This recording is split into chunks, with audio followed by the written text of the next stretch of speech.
Le 12 mai 1939 paraissait dans l'Action française la critique de François Vuneuil du film américain Le Duc de West Point, The Duke of West Point, texte intégral.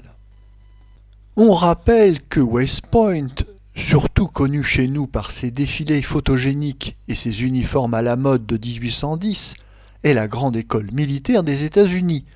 Voici donc le pendant américain aux 3 de Saint-Cyr français.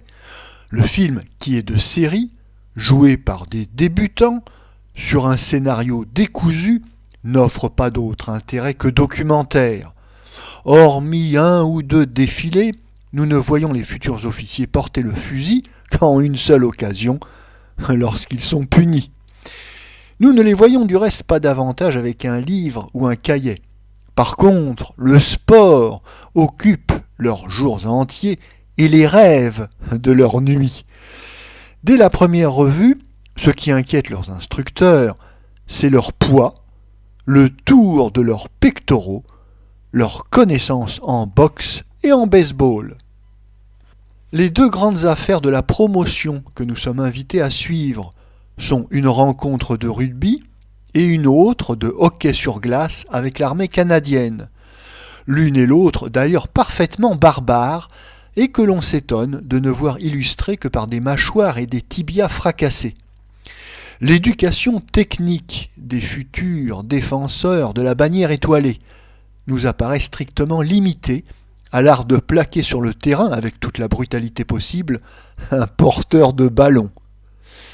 Quant à l'éducation morale, on ne nous en rapporte que le seul trait suivant.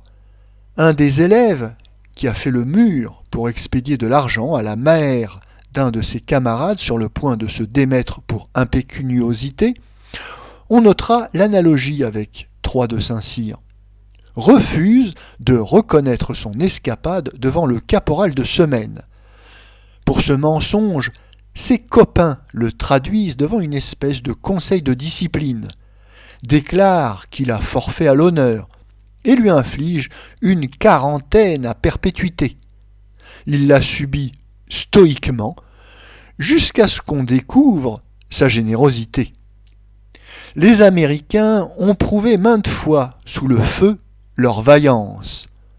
Quant aux traditions militaires, il leur faudra quelques siècles sans doute, ou des catastrophes incalculables, pour qu'ils puissent en soupçonner le sens.